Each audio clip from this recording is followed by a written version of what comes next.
webinar presented to you by Navitas Naturals. Thank you for joining us today. My name is Colleen Erickson, and I am the Category Manager for Health Foods at LuckyVitamin. This webinar will be presented by Arthur Mullen and Julie Norris of Navitas Naturals. I will first give a brief intro on the team's background, and then we'll turn it over to them for the duration of the webinar. At the end, we will have some time for Q&A, so please type in any questions you may have during the webinar in the question box on your screen, and we will try to get to as many as possible. As a reminder, this webinar is being recorded and will be emailed to you after its conclusion. A promo code will be given at the end of the presentation and will be available for 72 hours for you to purchase Navitas Naturals items on LuckyVitamin. So first, a brief introduction on your presenters. Arthur Mullen is the Product Specialist Manager with Navitas Naturals. Arthur has been a Navitas devotee for over half of a decade. He first discovered the profound benefits of living a superfood lifestyle while embarking on a 2,100-mile hiking trek through the Appalachian Mountains in 2008. He has worked with Navitas Naturals for over 2.5 years and prides himself on remaining their #1 fan. Arthur holds a master's degree in holistic health education and specializes in holistic nutrition. Julie Morris is a Los Angeles-based author, natural food chef, and advocate of whole, plant-based foods and superfoods. Julie has worked in the natural food industry for close to a decade as a recipe developer, writer, cooking show host, and spokesperson, and is the executive chef for Navitas Naturals. Thank you all again for joining, and now I'm going to turn the webinar over to Arthur and Julie.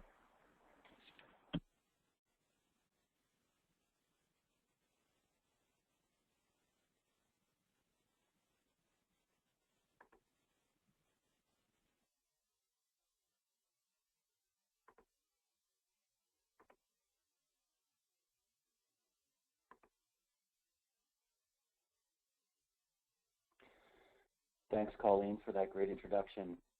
We're happy to be here and appreciate the opportunity to talk about the work that we do at Navitas and the amazing superfoods that we offer.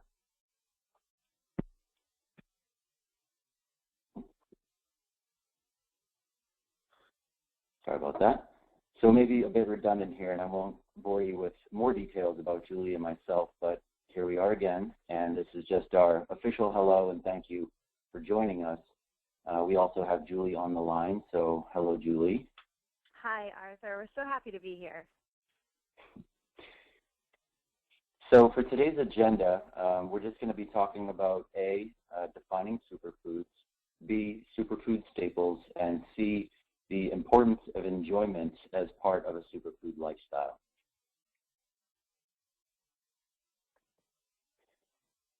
So diving right in and talking about how Navitas Naturals defines superfoods, the graphic or the lockup of words and terms is one that you'll find on our website as well as our merchandise and other Navitas branded items.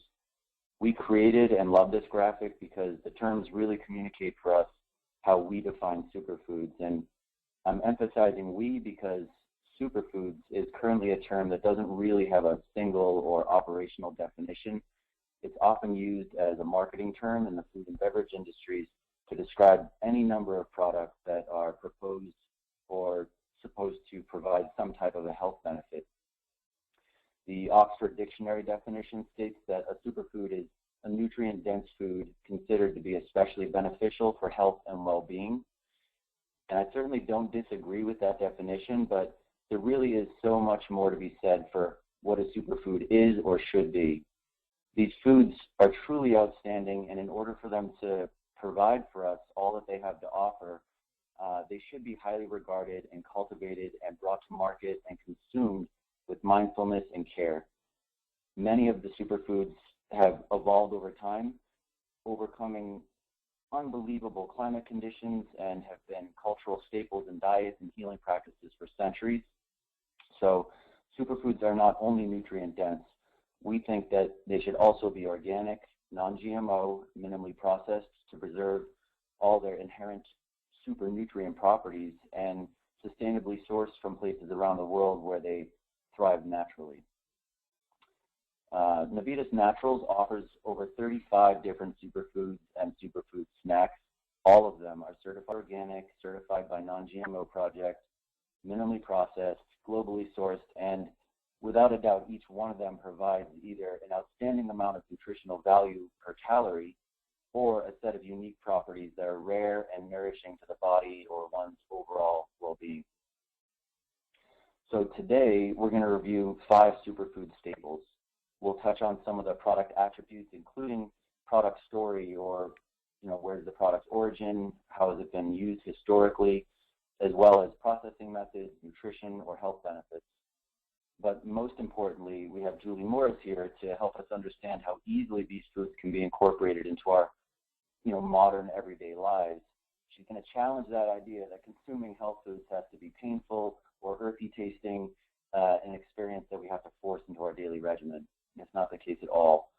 And if nothing else, we want you to walk away from this presentation with a sense of comfort and empowerment and approachability to really exploring superfoods to be a positive and enjoyable experience.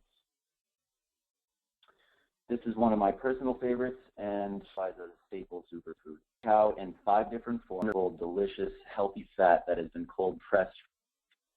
All right, so cacao is natural antioxidant iron, and also, Julie, if you want to talk a little bit about the culinary applications of the NIBS specifically, then I'll go ahead and follow up with further discussion when we move on to cacao powder. Oh, absolutely. Well, I guess one of the things that I will also concur with you is that chocolate, in its raw form, cacao, is also one of my personal favorite superfoods. I mean, how exciting is it?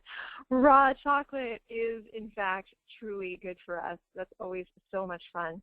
So clearly, this is one of my personal favorite foods to work with in the kitchen. Cacao nibs you can kind of think of them a little bit like nature's chocolate chips. They aren't sweet like your normal chocolate chip out of the bag, but they do have a very potent, crunchy chocolate flavor, almost like a chocolate-covered espresso bean, if you've ever had one of those. It's very, very potent. So what I like to do with them is incorporate them into sweet dishes that have an inherent sweetness that really brings out that chocolate flavor. So they're really, really wonderful to incorporate into baked goods, and they'll add a little bit of a crunch and a little bit of chocolate. They're wonderful to make different types of desserts with, like these chocolate truffles, which you see in the culinary picture. In that case, we actually ground up the cacao nibs just a little bit more in a spice grinder so they're a little bit more fine to the treat. And find them a lot of times as a top ice creams or smoothies. With 100% cacao butter, which we mentioned, that's likely been alkalized or heated, or want to majorly upgrade the nutritional value. That's actually one of the very exciting things about cacao powder, is that if you thought cacao nibs were easy to use, cacao powder is even easier. Anywhere that you can use cocoa powder, unsweetened cocoa powder, you can use cacao powder in a 1-to-1 ratio. So it's an incredibly simple upgrade to any recipe that you're making. An obvious one would be things like baking. If you're making brownies, if you're making chocolate, like double chocolate cookies, you can simply swap in the cacao powder for the regular cocoa powder that you would be using. But it certainly doesn't stop there. And one of the wonderful things about cacao being such a magnificent superfood is that you can use it in healthy foods. I mean, you can truly have chocolate for breakfast, which personally I do, and it's wonderful. But you can make things like chocolate smoothies using cacao powder, bananas, maybe a little bit of almond milk. It can be literally that simple, incorporating this wonderful superfood into a chocolate treat. Things like homemade ice creams, things like truffles, things like these, we have these brownie batter balls, which truly taste like brownie batter, and they're packed to the max with action-packed superfoods. One of the cool things also about cacao, and I think a lot of people forget this, is that you can use cacao in savory applications too, and this is in fact how it was traditionally used. So combining it with warm spices like cinnamon, cloves, things like chilies, cayenne. I like to actually put it in a chili format and make almost like a mole sauce with it, and it's truly fantastic and adds that little extra spark of, I don't know what this is, but it's truly delicious. So there's a huge, huge breadth of applications for cacao powder. You know, the Good Morning Mocha smoothie that's shown in this slide is one of the first smoothies that was made for me by a welcoming coworker when I first started at Navitas Naturals, and it's hands down one of the best superfood creations that I still make and in the office today, and others do as well on a regular basis. So I encourage everybody to check that one out, which is a good time to say that all these recipes are on our website, navitasnaturals.com. So just search for the recipe titles.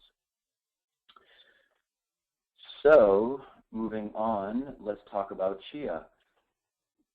First and foremost, if you've ever wondered if chia pets are using the same chia seeds that have been consumed for thousands of years as one of the most nutritionally dense superfood staples, the answer is yes.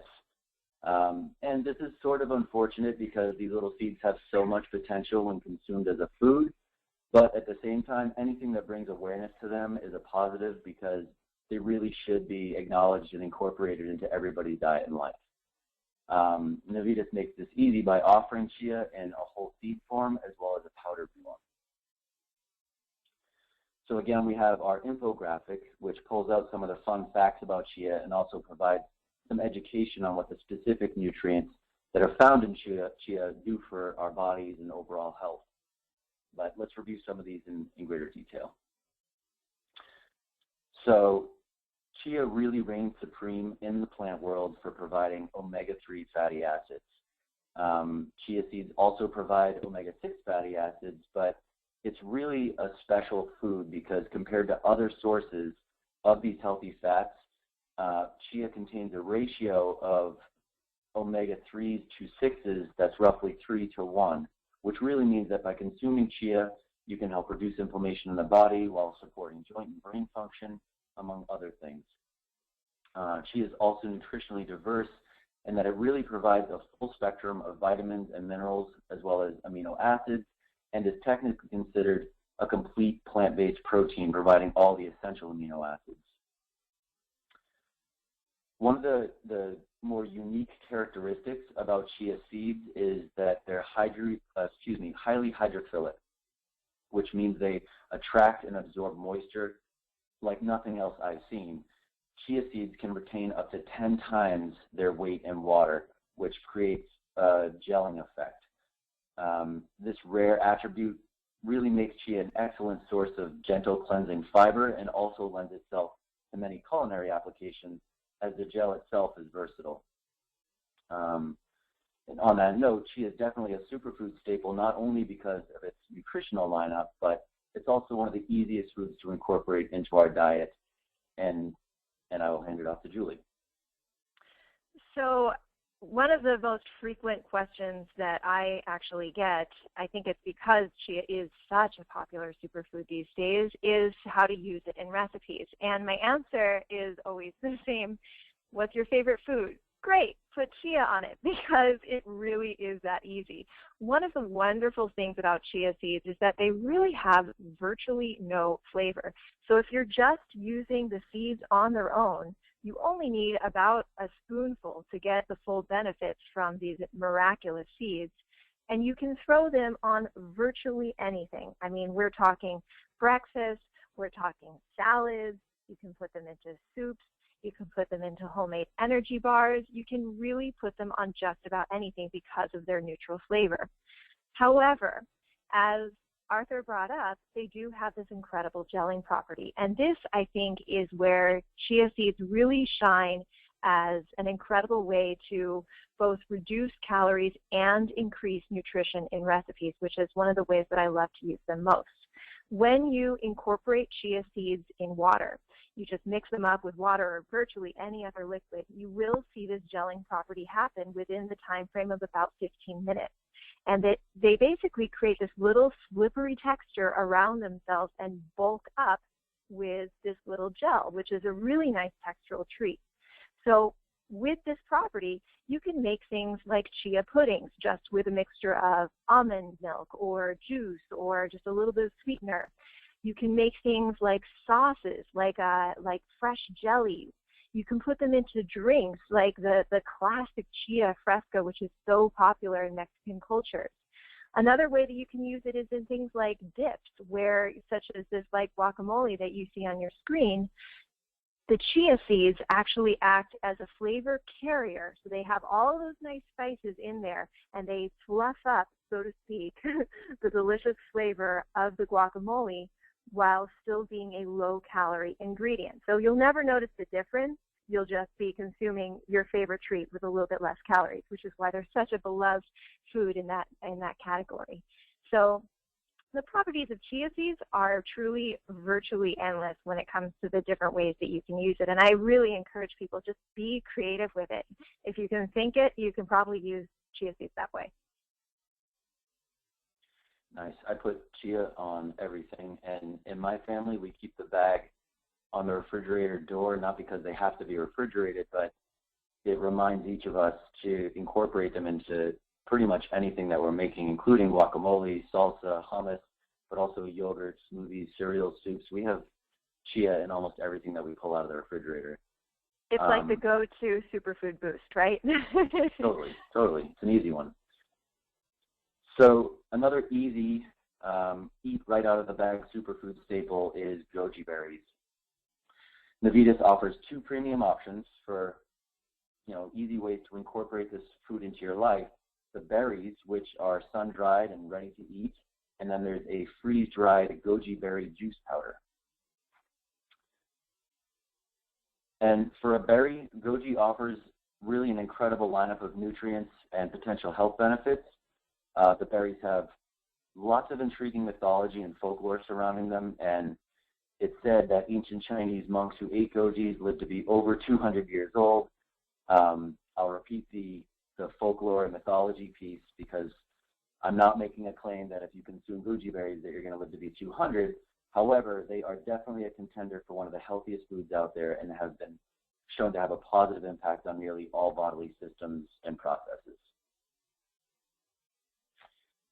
So gojis have a lot of nutritional call-outs, but one of the strongest values is the antioxidant beta-carotene. One serving of gojis is going to provide 140% of your daily recommended value. They also provide protein, other vitamins, essential minerals like iron and calcium.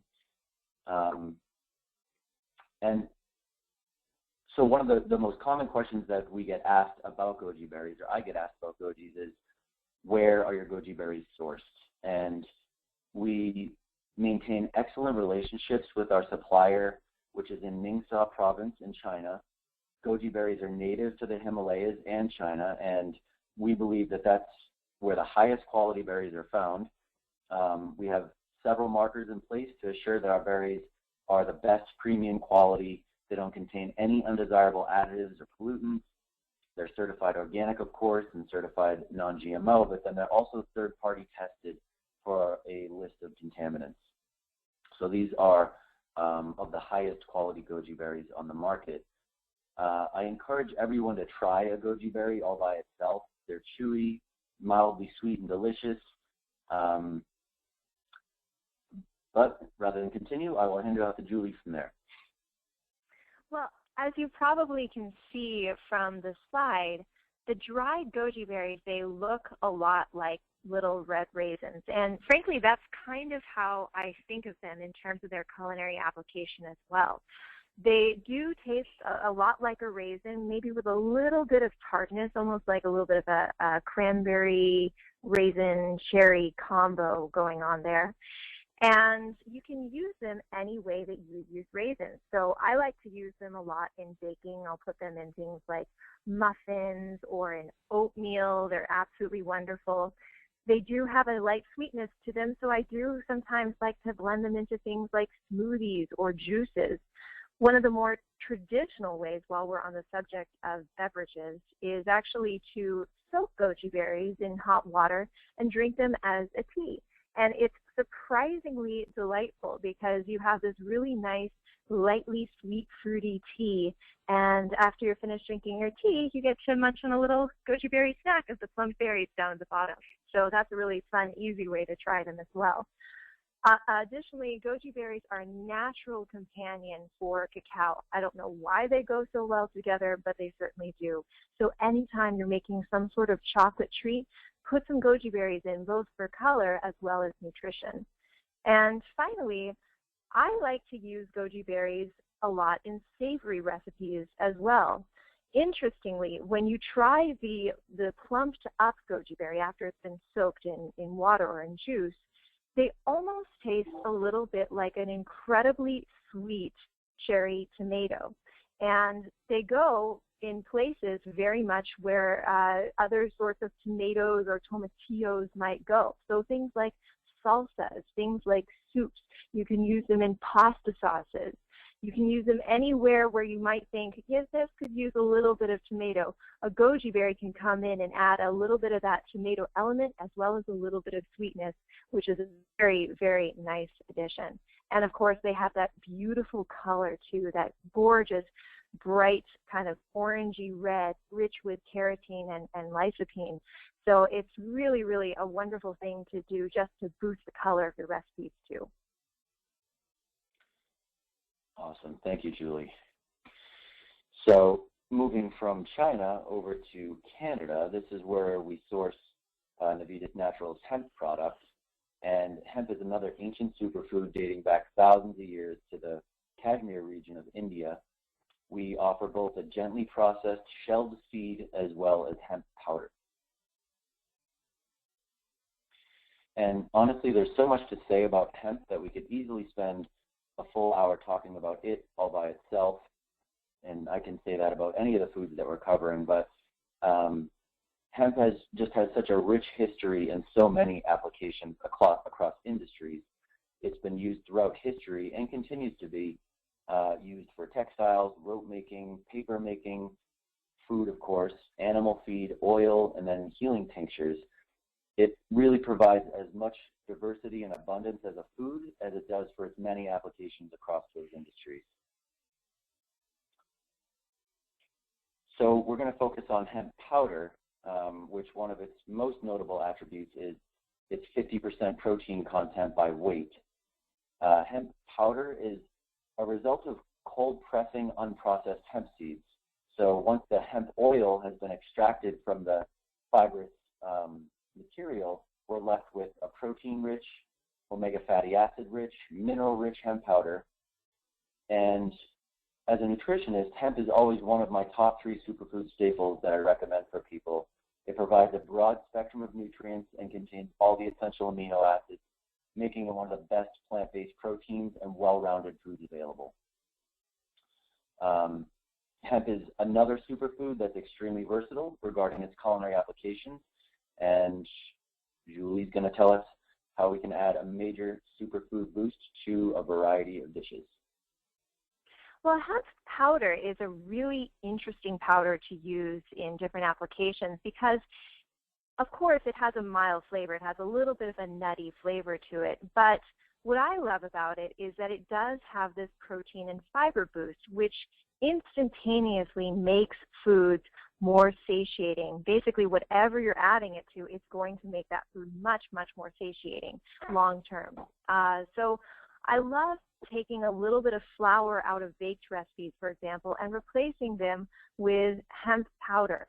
And this is a way to kind of infuse and sneak in some extra nutrition into treats which would otherwise be just kind of nothing really going on nutritionally speaking. And you'll never know the difference, which is kind of the fun part. I also like using it in a lot of unbaked recipes too, because it's just a very easy ingredient to fold in.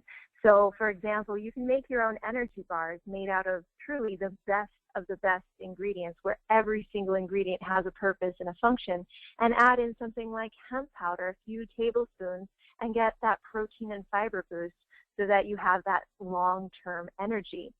In terms of hemp seeds, They have a really, really wonderful nutty taste that's almost a little bit like a sunflower seed. And this is a great food to easily sprinkle on savory and sweet dishes. On top of salads, it's wonderful. I like to mix it into soups, like a split pea soup, to add in a little bit of extra satiating protein. And you can also make things like homemade veggie burgers, add in tons and tons of extra protein using either the powder or the seeds. So again, we have a very versatile superfood. Great, thank you again, Julie. You know, I helped put these slides together, but as we work through this presentation, really I'm inspired to go home and crack open my pantry and start making some of these recipes. These are beautiful. So finally, MACA is our last product, and I can't deny or hide that this is my favorite superfood. Part of me feels bad for the other superfoods, like they're my kids or something, but I really do have a favorite, and it is MACA. This was Navitas Naturals' first product in 2003 and continues to be really a cornerstone product for our company. We offer MACA both in a raw or unprocessed form, and we also offer it in a gelatinized form.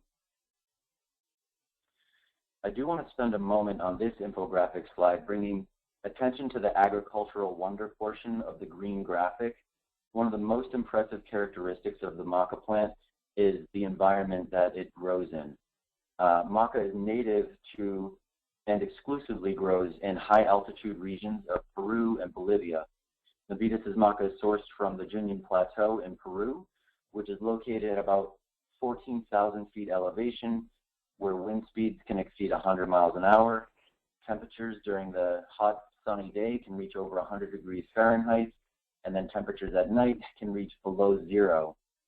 So it lives in a pretty challenging environment where the soils are also nutrient scarce, and MACA is one of the only plants in the world to survive and thrive under these conditions. Its resiliency and strength to survive really speak to its amazing nutritional qualities when we incorporate it into our diet and food.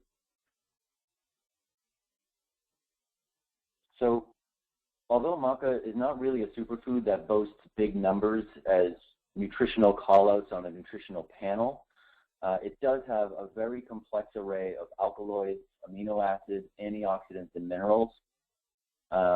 It's such an important superfood staple because of its ability to support the endocrine system or our body's hormones. It's known as a true adaptogen, which means that it helps the body adapt to external conditions at the hormonal level. So MACA works at the deepest level to maintain balance amidst our fast-paced and stressful lives, really. It helps balance both stress hormones and sex hormones, and is another superfood that really can't be understated. MACA's adaptogenic qualities are really what makes it such a great superfood for supporting energy and vitality. And Julie, if you want to talk a little bit about the raw MACA culinary or sensory, attributes, then again, we do have the gelatinized MACA slide that we'll move on to for more discussion. I'll just touch on it very briefly that in terms of flavor, the raw MACA powder does have a more potent flavor, and we'll get into a few of the applications in a moment, but I will say that MACA is a tremendously fun superfood to work with, especially as a chef. I absolutely adore it because its flavor is not one that you can hide. It's like the opposite of chia. It's the sort of thing that either has to be celebrated or not used, but there's many ways to celebrate it, and I will go over that in just a moment. Cool.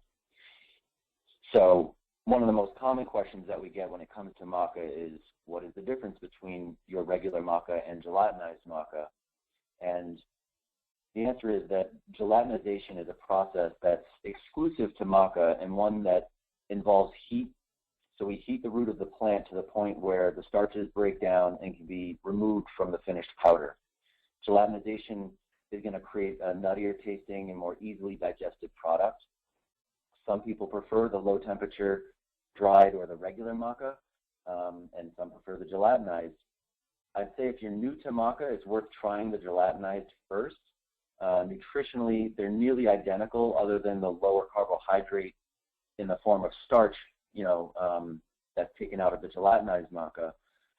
But at this point, I'll hand it over to Julie again if you want to talk a little bit more about the differences between the two and just touch on more of its culinary application.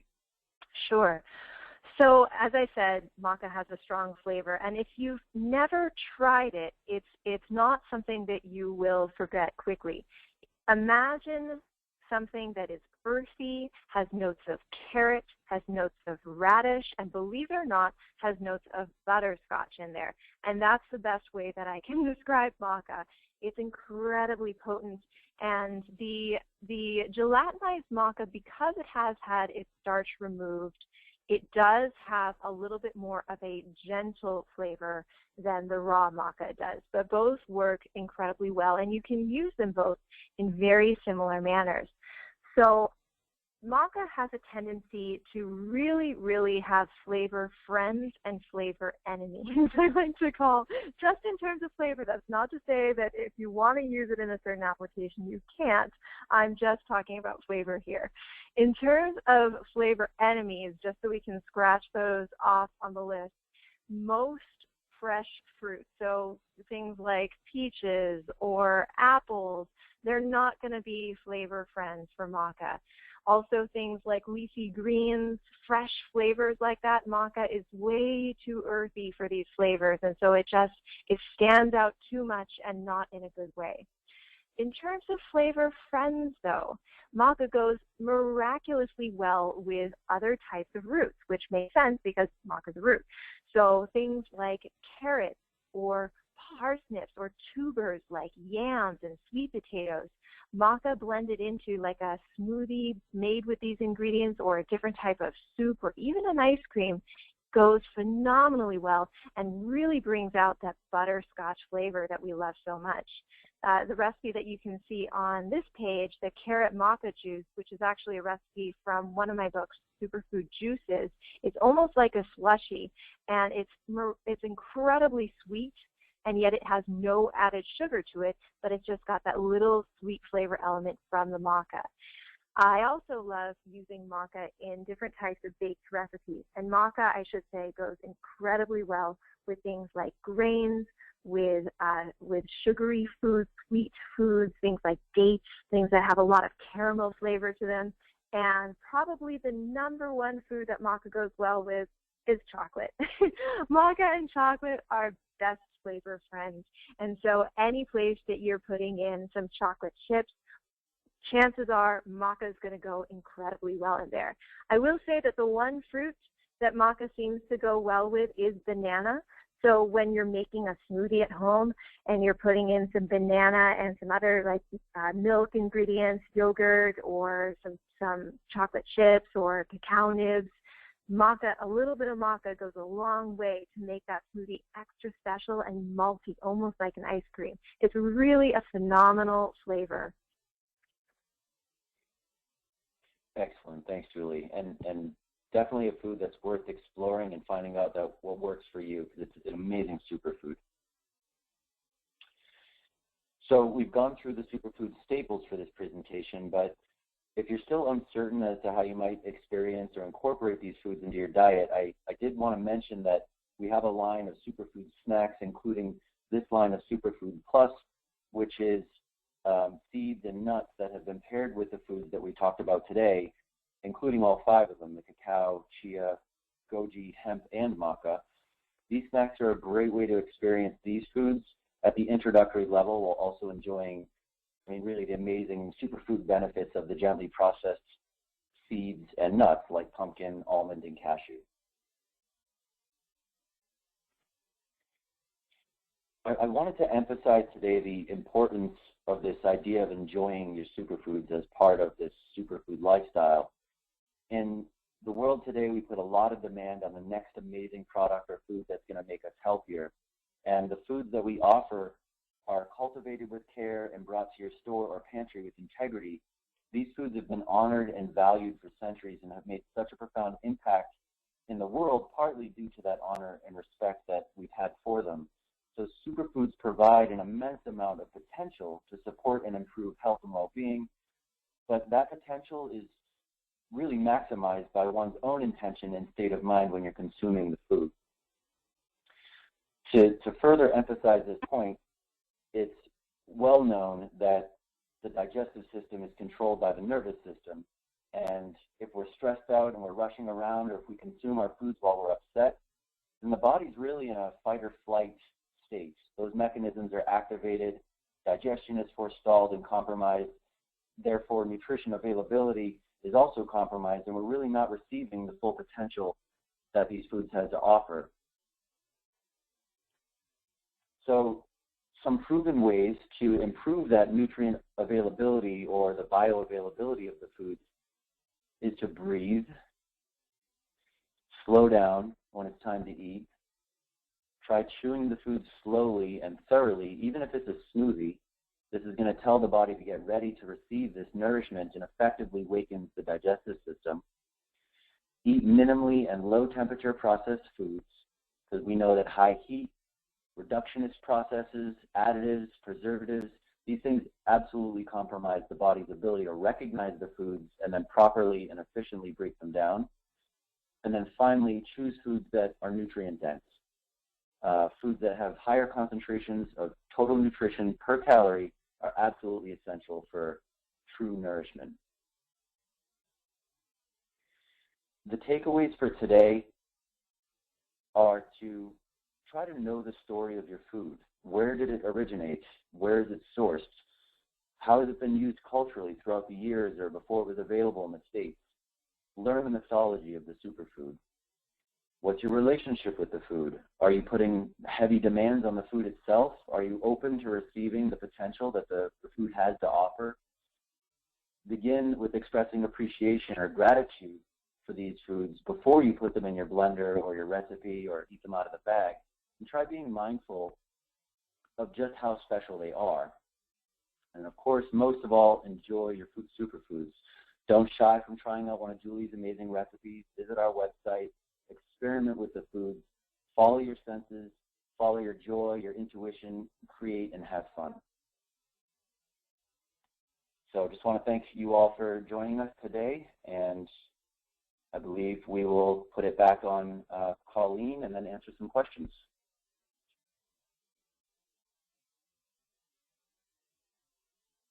Great. Thank you guys for all of that information, and thank you, Julie, for making me, and I'm sure all of the other participants, very hungry. Now we will begin. Now we'll begin the Q&A. So for all the participants, if you haven't done so, please type in any questions you may have into the question box. We definitely have a few questions that came in already. The first, I think, would be a question for Arthur. Is there a simple way to define superfoods? As to what makes a nutritious food different from a superfood? Is there any certain criteria it has to fit into?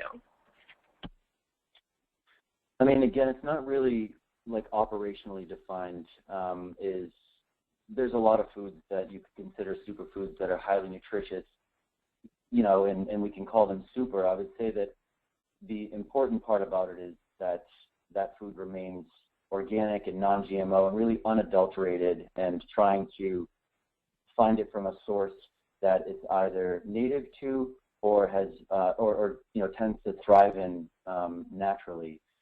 So the term superfood, I think, still remains ambiguous, and people can have different definitions for what that means. I would never tell somebody that kale is not a superfood or some of these other, you know, nutritionally abundant foods.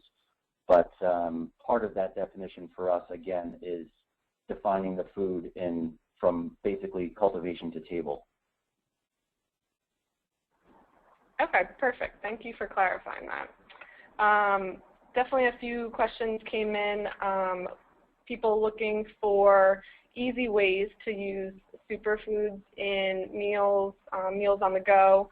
So if you had to pick one superfood that is the easiest to use or the most palatable for those new to using these superfoods, which would you choose?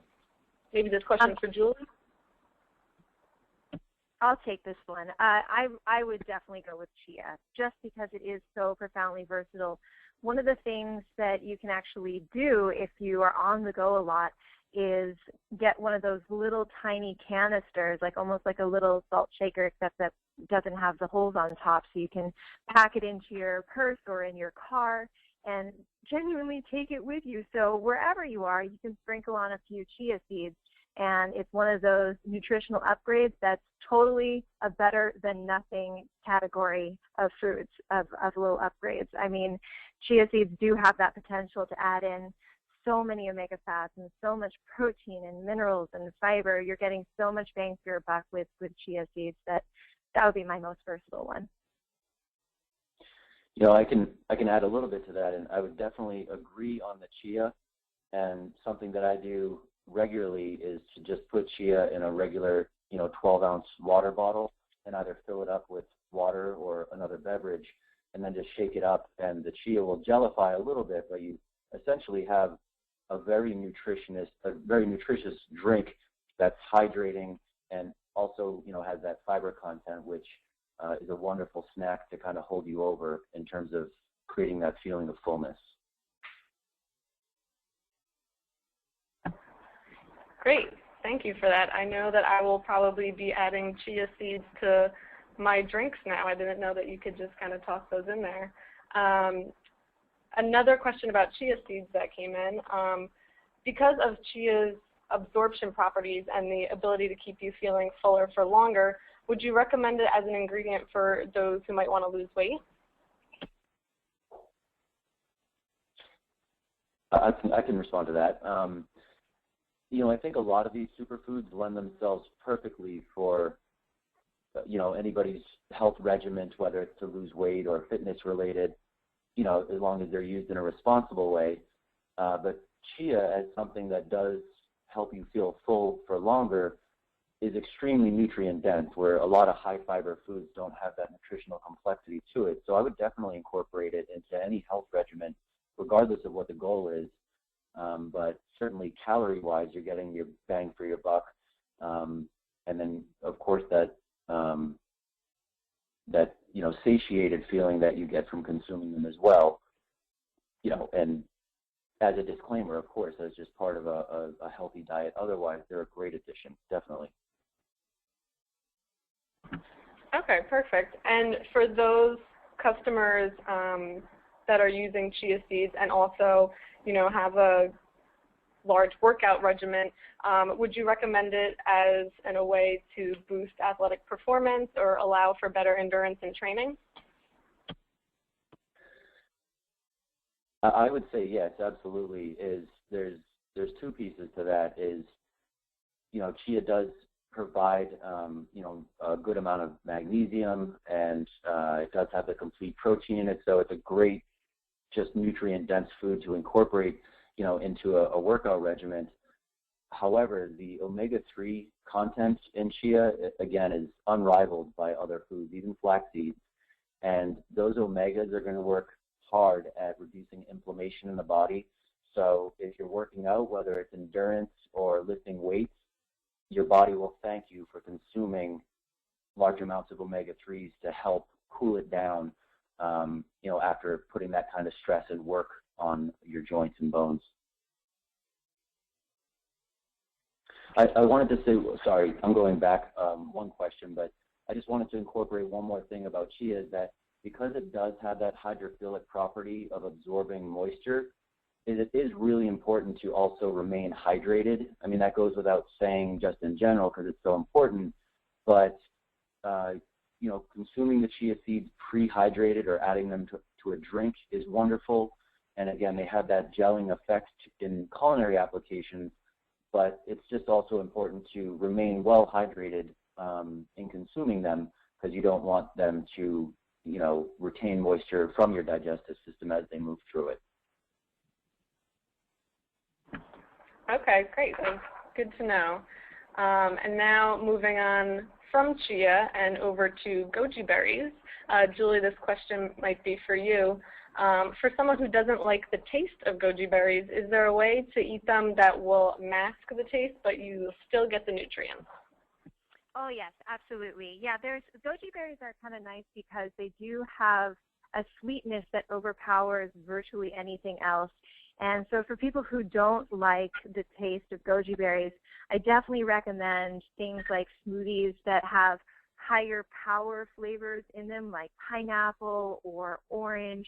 Things that have a little bit of citrus or bite often mask the other underlying flavors of cherry and cranberry that goji berries offer.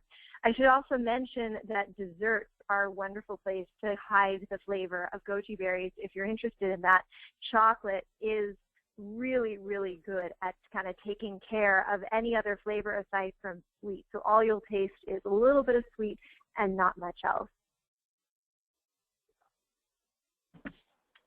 Great. And now this question might be for Arthur. Is there a thing as too much superfood? Or what are some good serving sizes for different superfoods? Or do you recommend taking superfoods in every meal or just once a day? So a couple of questions. Is there too much superfoods? You know, I would say, like anything, is to consume them in moderation. You know, incorporate them in. You know, a big part of why we really wanted to focus on the lifestyle piece is to incorporate them into your lifestyle rather than take them in such a regimented way, you know, as you would like a nutraceutical or even a supplement, is to really enjoy the foods and to listen to your body, because oftentimes it really knows what it needs for nutritional nourishment, and having a pantry of superfoods is a wonderful way to respond to that and to kind of, you know, navigate what your next meal or recipe is going to be based on that relationship with the food. You know, I would say that the bag is certainly a starting point for serving size. I would also check out, you know, our website has the recipes themselves are a great way to figure out how to portion out the foods.